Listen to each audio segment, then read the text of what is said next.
Thanks everybody for joining us. This is the second section of the Structures of Consultation open forum. We really appreciate your taking the time to join us today, and we look forward to the conversation. There are a couple of slides of housekeeping to go through before we start. And the next slide, please. The first is please respect the code of conduct for the individual members of the Internet Society. I think you all agreed to that when you were signing up for this, so that shouldn't be a surprise. There is simultaneous interpretation available in English, French, and Spanish. There are also closed captions available in English. You can select these options in the Zoom panel, and in the next slide, we'll show you how to do that. Please do keep your microphone on mute at all times unless you're asking a question. If you do want to ask a question via audio, please use the Zoom tool to raise your hand, and we'll see the hand in the participant list. If you prefer to use the chat for questions, type it into the chat in English, French, or Spanish, and we'll read it from there. Note that if it's in French or Spanish, it will be translated. It would be appreciated if you could format your questions with your first name and the country. For example, I would be Ted, Portugal. As I said, feel free to type the questions in French or Spanish. And as you note, the session is being recorded, and there will be a link for future viewing shared after the call. Next slide, please. As we said, here is how you turn on the live transcripts on the Zoom panel, and how you turn on the interpretation. The next thing, just as a quick reminder, there were some constraints on the governance reform working group. Why don't we go through those now? Next slide, please. So when the charter of the governance reform working group was put together, there were some constraints included. And among those were that the proposals considered by the working group should not include proposals to reduce stakeholders' communities' ability to choose candidates to serve on the Board of Trustees, or proposals that would require relocation or dissolution of the Internet Society as it is currently incorporated in the United States. In addition, the working group will not consider proposals that would breach or negate current legal relationships and agreements between the Internet Society and ICANN, or between the Internet Society and the Public Interest Registry. Just as a reminder, the Public Interest Registry, or PIR, is a supporting organization of the Internet Society. Next slide, please. That's really it for housekeeping. And so the floor is open for conversation. Hans-Peter, do you want to give a quick review of the governance reform working group just to start us out?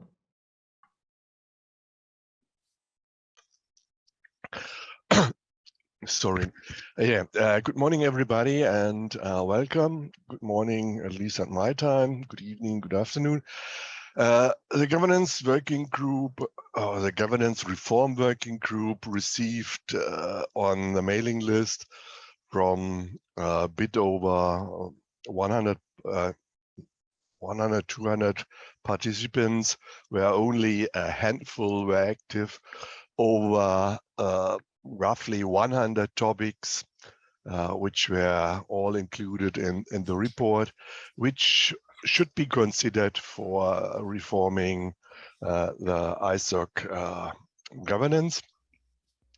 In the end, out of them, two most discussed or most often brought forward topics were considered for further study, which led to this two sessions, or two times two sessions. The first one on diversity of the board, which has been done already 3 or 4 weeks ago, and this one about missing communication or broken communication between members, between chapters, between all individual members and staff and the board, which these two discussions yesterday and today are dedicated to.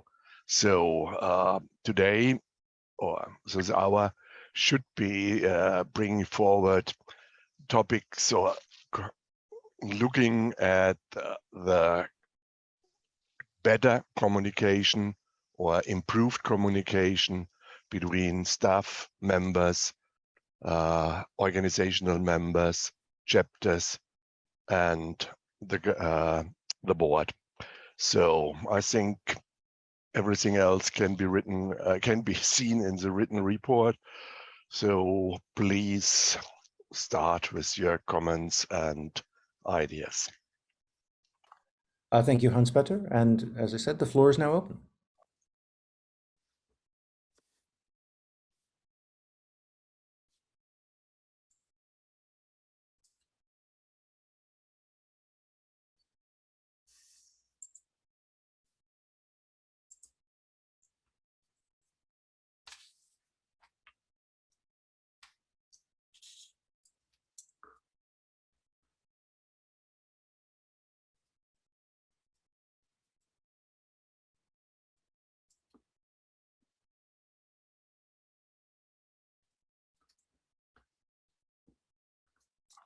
Just as a reminder, you're welcome to either raise your hand in the Zoom tool if you'd like to have an audio intervention, or to type a question into the chat in English, French, or Spanish, and we'll read it out of the chat or the translation out of the chat and go from there. Either is welcome.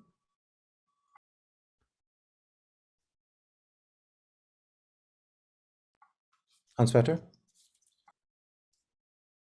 Okay, if nobody else is stepping forward, just my recollection of the communication inside of ISOC, which lasts back for nearly 30 years now. In the first 10 years, communication was completely based on individual meetings alongside IETF meetings, alongside later ICANN meetings, alongside INET meetings, where members and chapter leaders could merge with the board, could meet people from staff, grab somebody, talk to them, and receive information and give feedback. When we raised our membership, and nowadays it's about 86,000, I believe,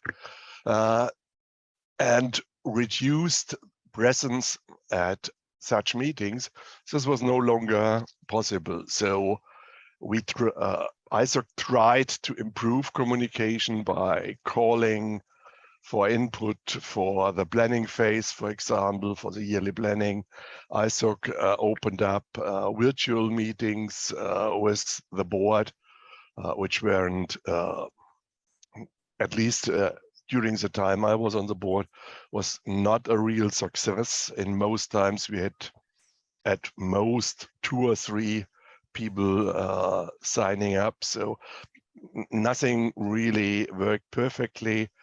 Roughly 10 years ago, the Chapters Advisory Council was created to help communication especially between chapters and staff and the board.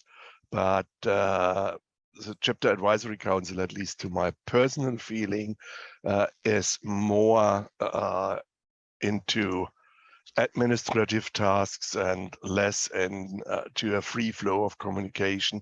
And at least I didn't feel a free flow of communication back to chapter leaders through the Chapters Advisory Council. So are there any ideas, any new impulse, giving additional ways to communicate and improve this a bit? Thank you. Thank you, Hans-Peter.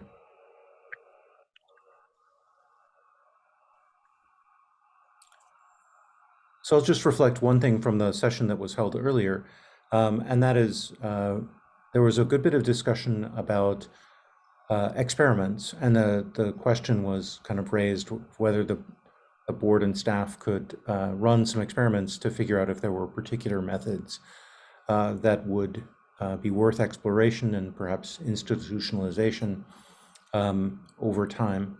And I think one thing that the board is certainly happy to consider that, and happy to consider experiments it might run. It would be very useful, though, if people can provide suggestions of different methods of communication they see working effectively in organizations of similar size, so that we can experiment with them, especially if they don't require structural change. Because although there was some discussion at the previous one about the issue that Hans-Peter just touched on of the Chapter Advisory Council, because it has administrative work to do, thinking and working on that, rather than necessarily acting as a free flow of information in a forum, that we don't want to change the structures that are currently there until after the experiments have shown us what needs to be added or changed. And so if people have ideas for experiments we could run, it would be great to listen to those and to have your thoughts on them. But it would be especially useful if there are ways to run those experiments without first instituting structural change. Thank you.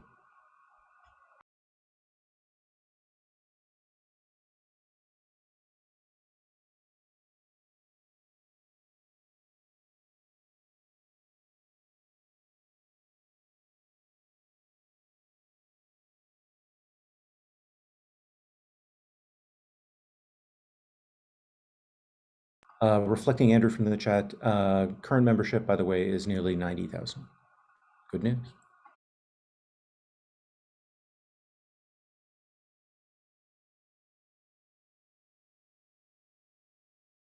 Cheryl? Thanks. Pardon me. I went to speak. Nothing was going to happen. Cheryl Langdon from Internet Australia. I think experiments are well worthwhile. I think it may end up that there will be different good practices for different parts of our global community. Some mechanisms for communication, I suspect, will be more effective and efficient in some geographic or economic zones compared to others. I think also we at least from Internet Australia's perspective, we've seen what we feel is a disconnect with our ability to know what is and isn't being successfully communicated as well. So that's from a chapter perspective. We no longer have what we feel is an effective pulse taking on what is going out, what is being received, what our members are reacting to or not. And I'm not sure how we fix that either, but we could work together if some of that information was perhaps available. So that's just I know another problem to solve, but it does still fit into that communication bundle. But I suspect things like, a podcast might work in an area where a more interactive webinar might work in another area, and a more static, traditional text-based interchange might work in a third. But we just got to hit the sweet spot and perhaps know what's going on in each of those modalities. Thanks. Thank you. And if I could ask you a quick follow-up. One of the questions that we talked about earlier was specifically how to measure success. And it sounds like you're feeling a similar issue in Internet Australia and interacting with your members in the chapter. How are you currently doing that measurement? Well, we don't measure what happens between ISOC global messaging and our members. We reiterate messaging that we think is particularly germane or particularly important to us as the Australian chapter, and we have our own mailing lists, and we organise our own policy discussions and birds of feathers and small teams and those sorts of things. But that really is only a tip of the iceberg. They're the few faithful who are passionate about a particular area or a particular part of interest. The wider grouping, our members writ large, we don't know what is successfully getting through to them or not on more general communications, or indeed what general communications are or are not getting sent out at any particular time. If we get something, we go, oh, was that just to us as board members, or was that to members? And then we kind of work it out backwards. So I think there's some wriggle room there for some improvement. Thank you, and thank you for the suggestions of different types of communication. From the chat, Amrita said, agree, Cheryl, different modes of communication has to be used in different areas or age groups. Barak said, I think success can be measured through impact, tracking fellows and how they are impacting society. I can't think of any major internet pioneer in Kenya who has not gone through the ISOC INET program.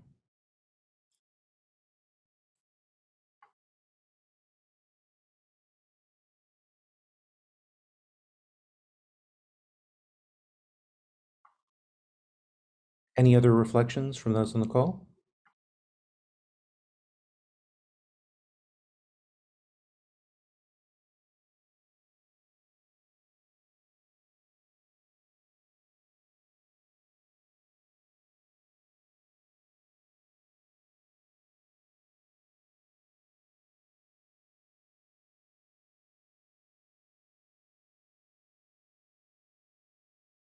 Barak. Yeah, thank you very much, Chair Barak Otieno once again. Yeah, just like I've mentioned on the call, many of the members are being attracted because of the impact of the Internet Society on the ground, even though maybe the organization may not be as loud about what it is doing as many other players do. And as I've mentioned in the chat, my thought is if we could do impact research and publish that, it would be very useful for advocacy. Because as I've mentioned on the chat, most of the internet pioneers across Africa are beneficiaries of the INET program. And even those that are continuously contributing at the moment in one way or the other linked to the numerous INET programs. And I just want to point out, even during the COVID-19 pandemic, I was involved a lot in deployment of infrastructure with the strong backing of the Internet Society in the background through its various programs. And so I think ISOC continues to be really strong and present at local communities, but probably we just need to document more some of these activities that we are doing and the impact it's having in the local society, local, regional, then global. Thank you. Thank you. Andrew, could I ask you to reflect a little bit on how the impact reports are currently constructed? Sure. So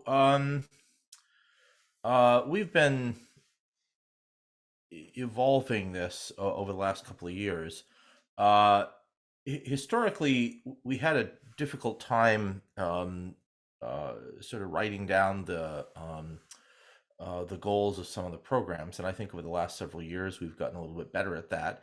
And the impact report is constructed by sort of looking first of all at the goals of the projects and seeing whether they're having the effects that were expected, and then also looking at whether those effects are in fact affecting the world the way we wanted.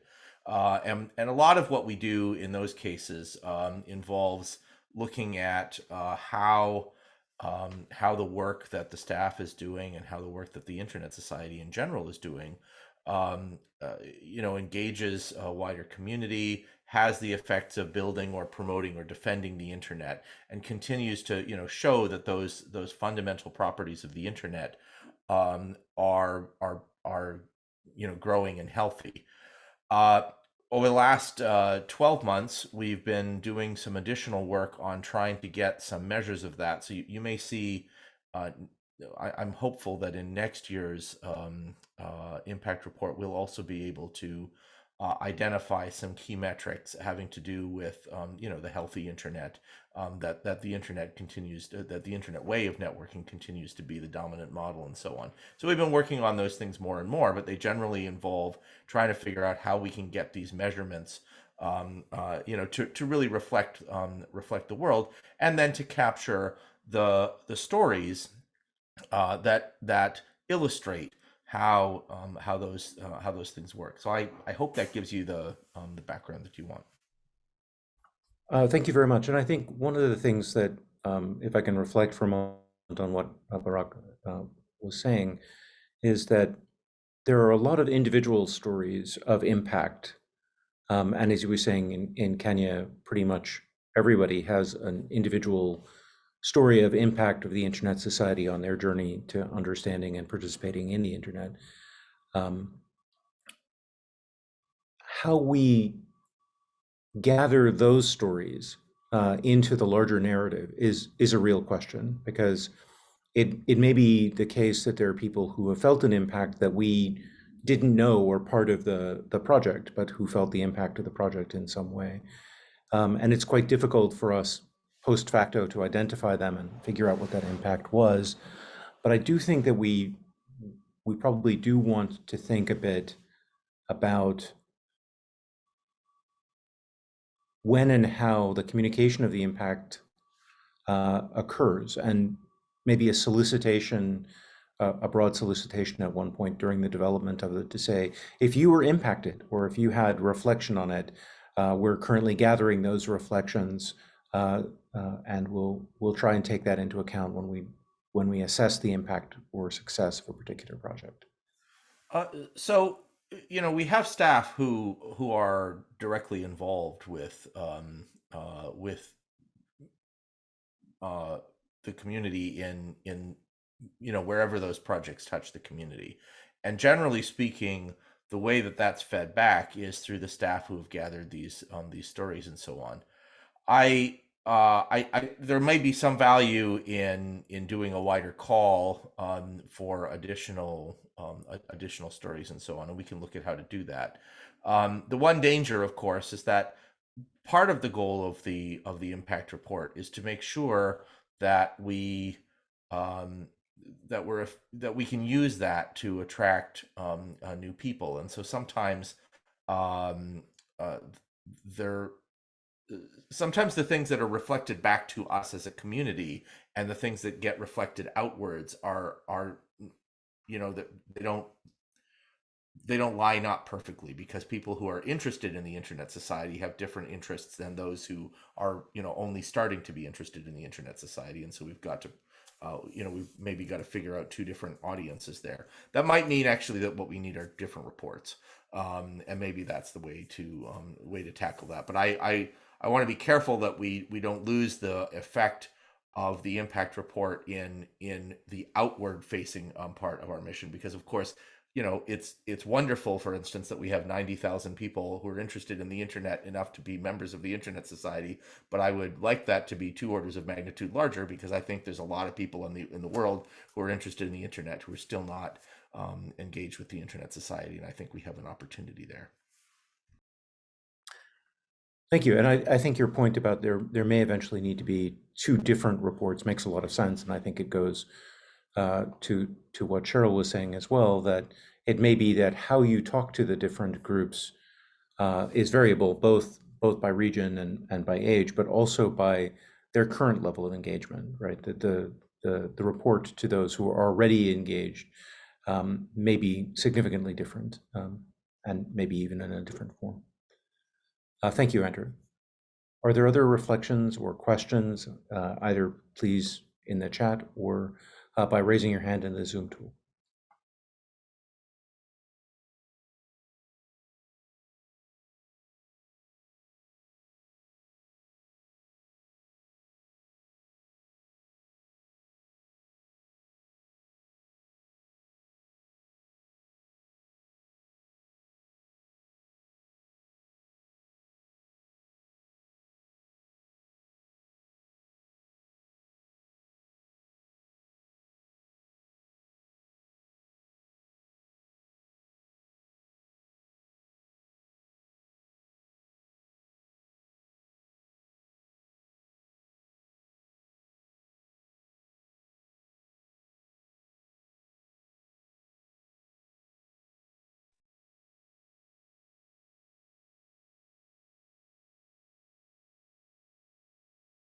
Jonas?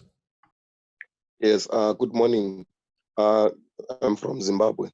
The impact is being felt here, especially in high schools.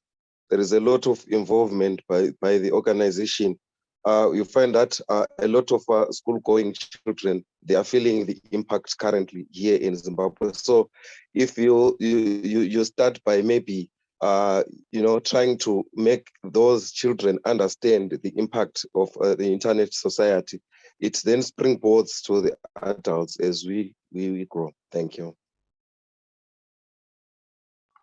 Thank you very much, Jonas.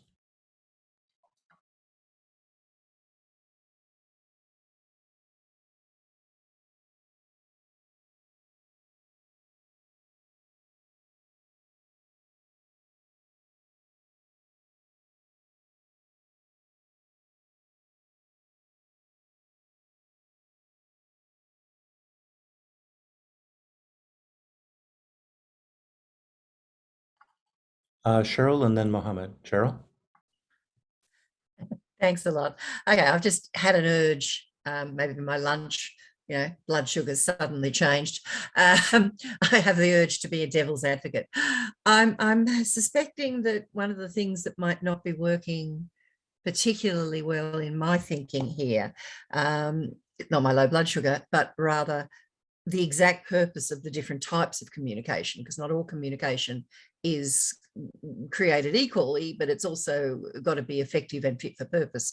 And I guess, what is the purpose for the different type of communications we want to look at? Is this just what we need to do for reporting for the sake of the greater archive as we go forward in history, is very different to Andrew suggesting, doubling our members here, having a global membership of twofold more than we do now. That type of communication exercise are vastly different, or I think they probably should be to be more effective.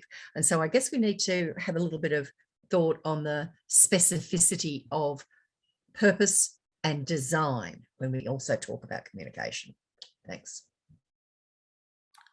Thank you for that. And although we've touched a little bit on communication more broadly, I think for this particular session, one of the things we were trying to discuss was consultation, one where there is a need for a back and forth between different parts of the society to talk to each other, either for a particular group of chapters or organizations to talk to the board or to each other.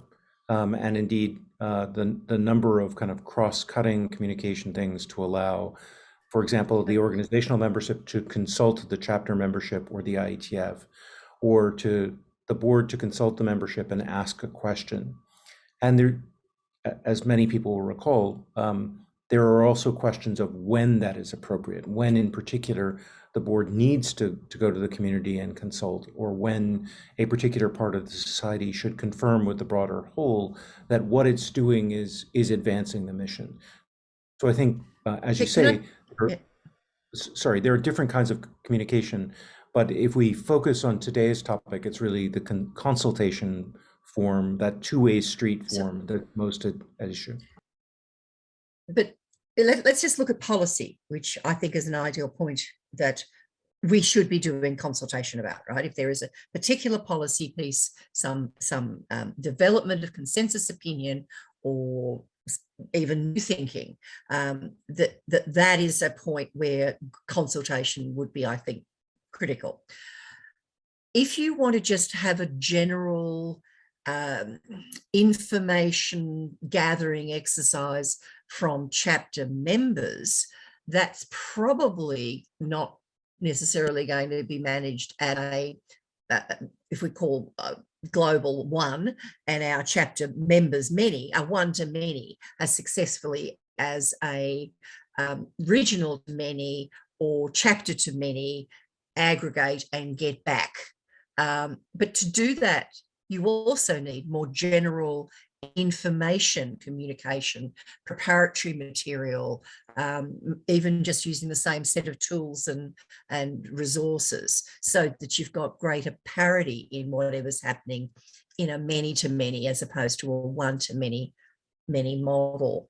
And I guess that design is where I was particularly keen to head. The only other thing I just wondered about, if we're talking about how we communicate at the moment, most of what I turn up to is a telling each other about what we've done, as opposed to digging in deep about the development of policy. There are a few of those things, but in general, what we do is we turn up and go, hi, my chapter's done this, and hi, my chapter's done that, and hi, I've done this in this particular fellowship or whatever program I've been in, type stuff. And that's not actually, that's an intercommunication, but it's not developing of a policy, and they're different motivations as well. Thanks. Thank you. Mohammed?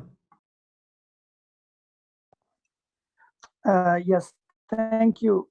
I have a different, a couple of questions on a different set of issues with regards to the structures of consultation that we have. And if I recall, one of the two topics that came up in the report that co-chairs prepared, and also particularly the second topic, the structures of communication that we are discussing today, most of between the entire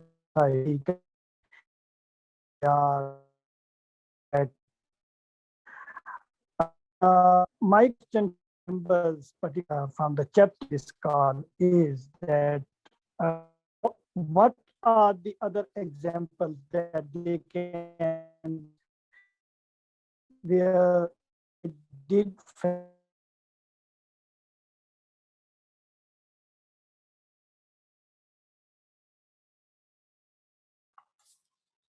Mohammed, you were breaking up a bit for me, and judging by the closed captions, possibly for its system as well. So I'm gonna go to Amrita and then return to you. Amrita? Thank you, Ted.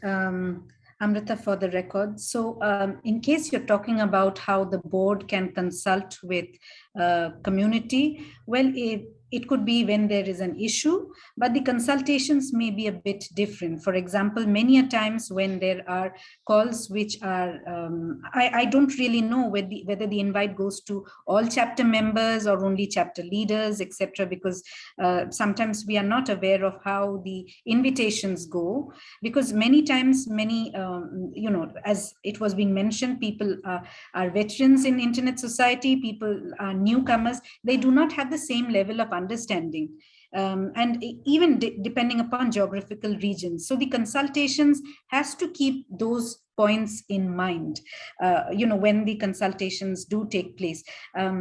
It should be more of listening at times rather than what has been planned, you share it and then ask on those. There may be certain other things which for that region or for those particular areas may be important. Now, Cheryl was sharing something about the policy development, questions which comes. Many times, some of the policies, the chapters are not consulted when some positions are being made. I'll give you a typical example. India currently has a certain directive which has come up from the CERTIN. So there is a lot of discussion going on. There is a document which was being prepared by Access Now, which the chapters are being said to endorse.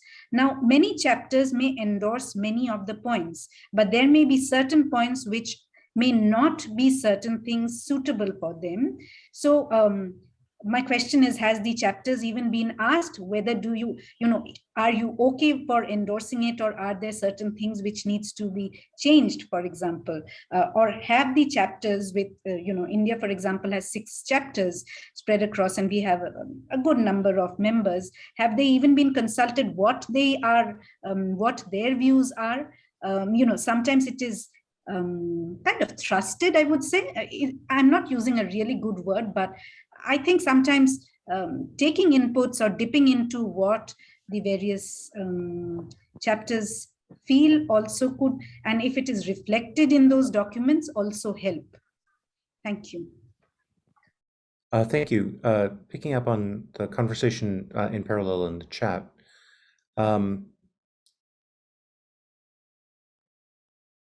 Andrew says, well, it sounded to me like what you are hoping for is greater discussion during the policy development process.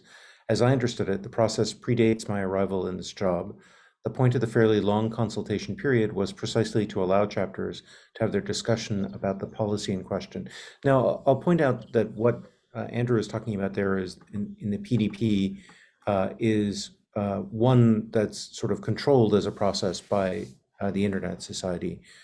In some other cases, as for example, when Access Now or another internet group has formulated a position and asked us or asked the chapters whether they're interested in ascribing to it, that process is not necessarily controlled by the Internet Society. We may pass along or agree with it and pass along a particular request, but we may not be able to control the consultation in that case. So we have to kind of distinguish between those two cases as Yes, well. but when, for example, a position on, trying to look at it in terms of the toolkit is being designed, perhaps before the tool, measuring it with the toolkit is being designed, perhaps a consultation with the chapters may help.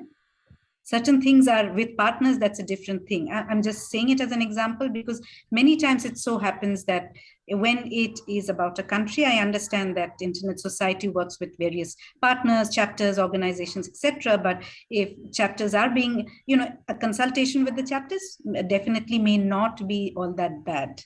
If, as chapters, we are participating in this discussion.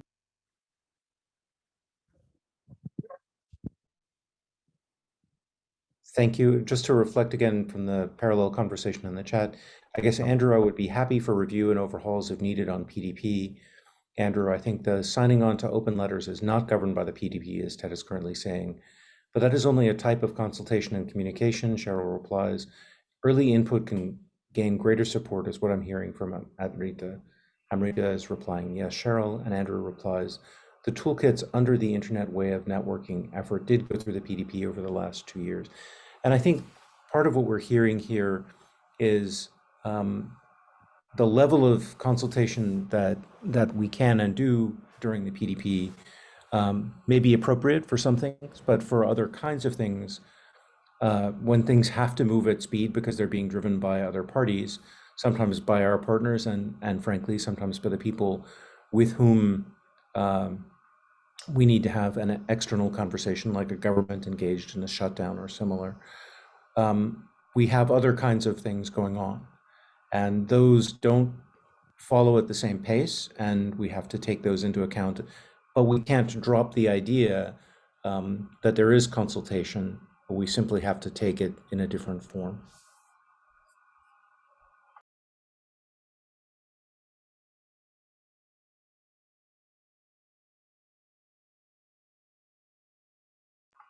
So I'd like to go back to a question I asked earlier and see if there are any reflections from the group on this, and that is, in organizations of a similar scale, do you see successful consultations that you can bring forward as a model for us to discuss? Are there stories that you can share with the group of where this is working for others that might be models that we could adopt?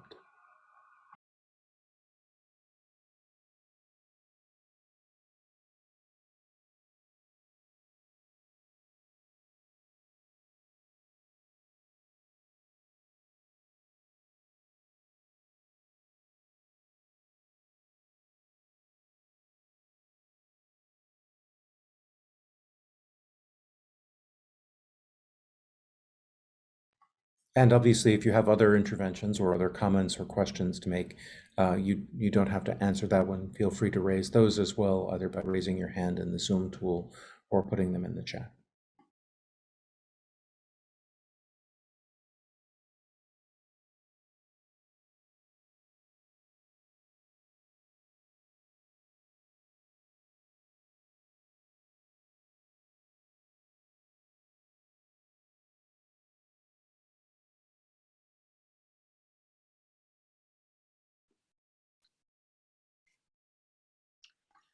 Gunilla?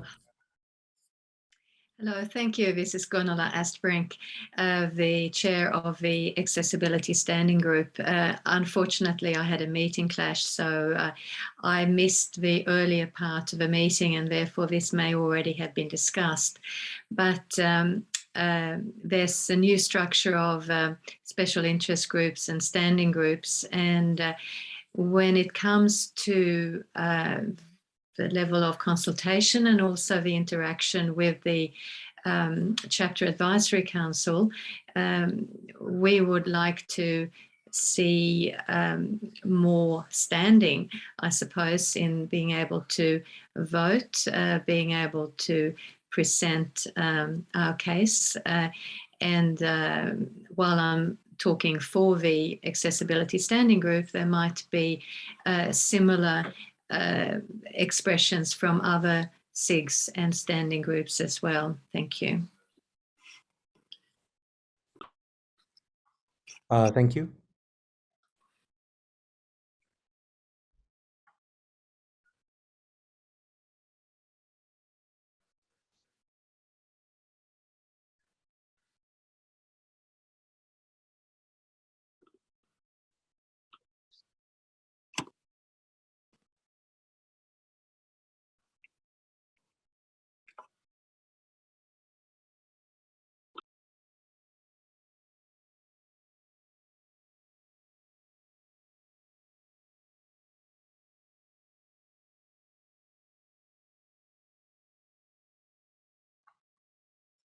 Are there any other comments or reflections or questions people would like to raise?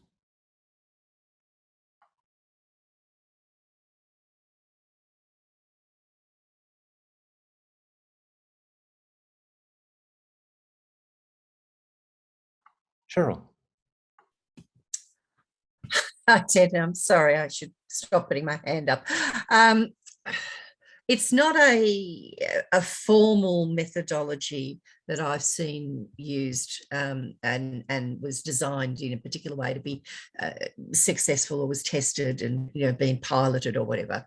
But an observation, which wasn't overnight by any means. It's taken a couple of years, but there seemed to have been an interesting amount of success for getting broad community from different actors and different sectors, at least in the domain name and allied industry space, where over the couple of years we've gone from just not even talking but arguing right down to the definitions about what is domain name of use, for example, to eventually getting everybody talking about it, to eventually finding a great deal of positive change has suddenly, it's like a switch has been flipped, and we got away from he said, she said, them and us type stuff into, oh, now I see that perspective, now I see that perspective, and indeed industry taking a lead and coming up with some really innovative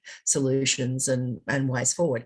And I think something in that, having a lot of conversation, a lot of buzz generated around a topic. So the commitment to the material and just getting it front of mind in people's mechanisms and processes must have had some effect on making that a successful effort, because it went from stop annoying us about that to, wow, okay, let's get this done.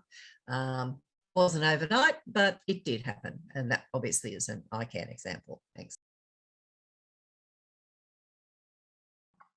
Thank you for the example. Are there any aspects of that you see as any structural changes that we can ascribe to that, or any methods that we could experiment with? I think one of the keys was having a well-witnessed, in other words, an audience-based playing out of the debates and both the disagreements and the development of understanding. There was an awful lot of panels with an awful lot of, we know how this argument's going to end up type approaches, but that exposed the issue to a wide enough base of people that then more people brought in their thinking, and I think somewhere in that flip happened, and it became okay as an issue, and in fact something that could be solutioned. So that to me was probably what I think might be a possibility for some sort of structural. So maybe the use of toolkits as publicly as possible, or whatever. That might be the key, just getting the exposure done, I suppose.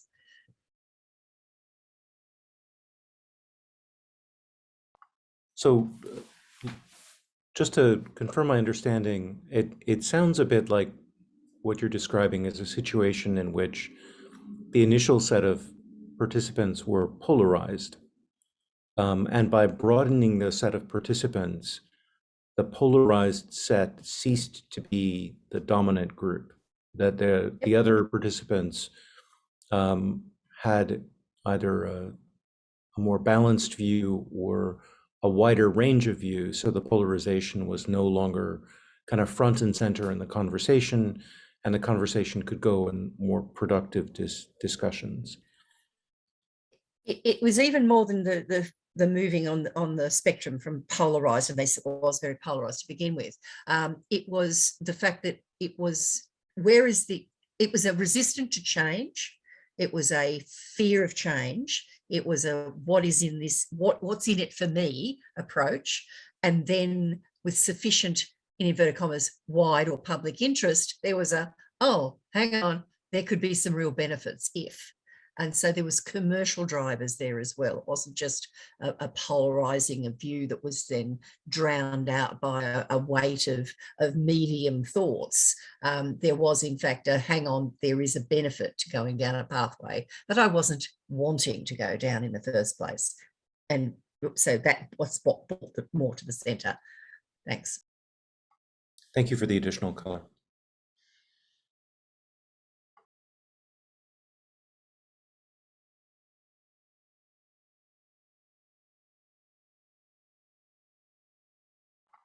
Mohammed, would you like to try and speak again?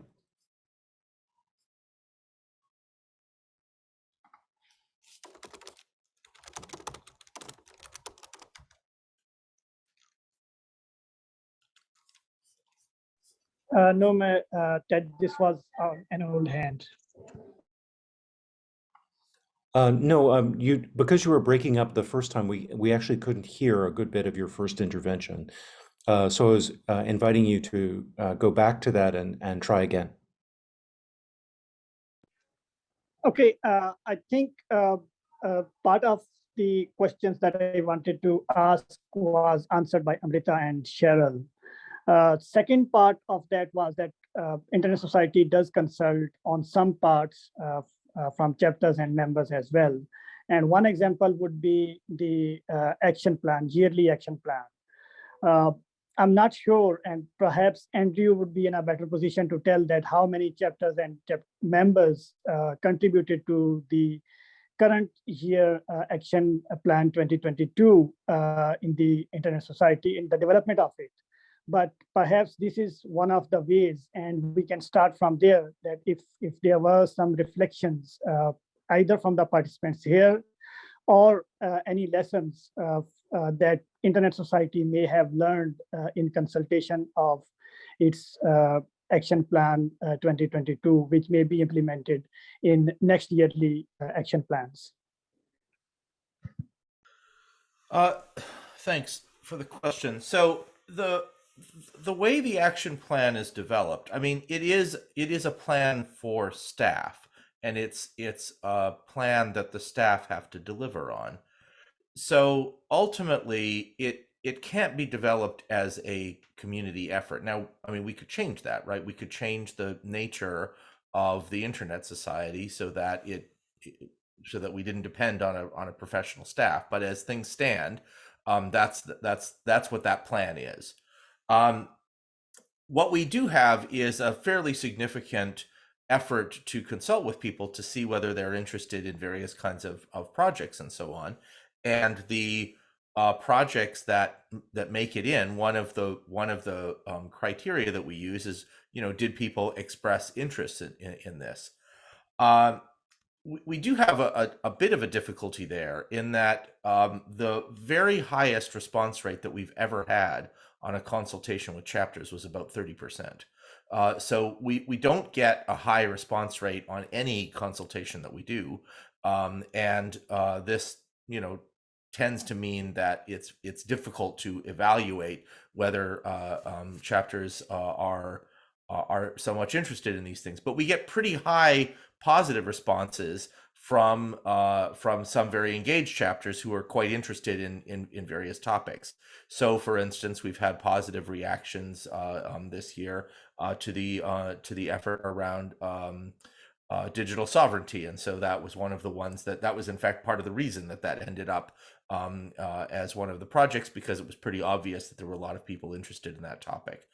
We've had consistent and positive interest in the community networks area, which is part of the reason that we continue to invest in it. There are other things where I think people are less interested, but the engagement has been high. So, for instance, the internet way of networking, I think when that project was getting going, it was difficult to describe to people what it was we were trying to do, and so there wasn't a lot of there wasn't really a lot of reaction one way or the other a couple of years ago when it got going. However, as we started to produce the materials, people got quite excited about it because they started to see, oh, this is actually a tool that can be used for these various purposes and so on.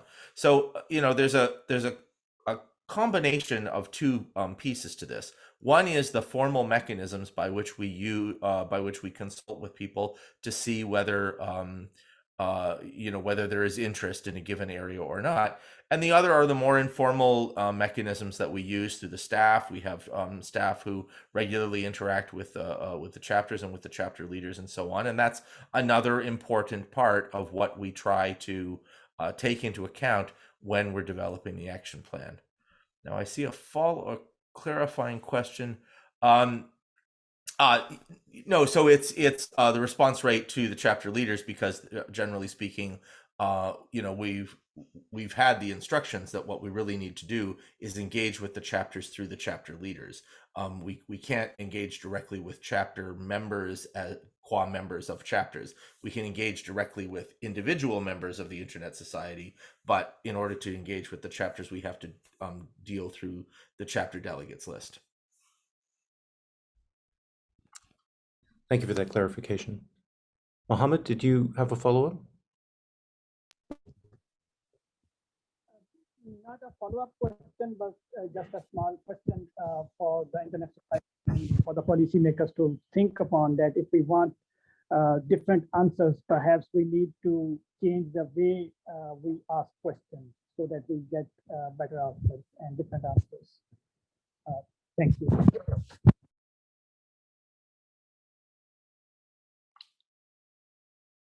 Thank you. We are coming to the bottom of the hour, so let me ask if there are any further questions or comments to the board at this time.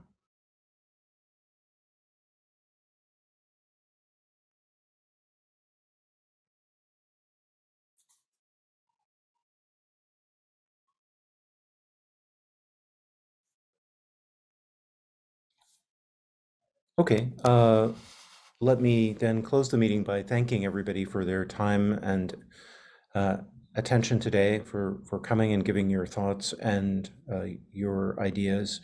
I think the board has definitely heard from both the Governance Reform Working Group and from these consultations that more consultation is desired, and that may need to be of different types. And I think our challenge now is to think about both how to experiment with different types of consultation and different types of communication more broadly, and in particular, how to measure it.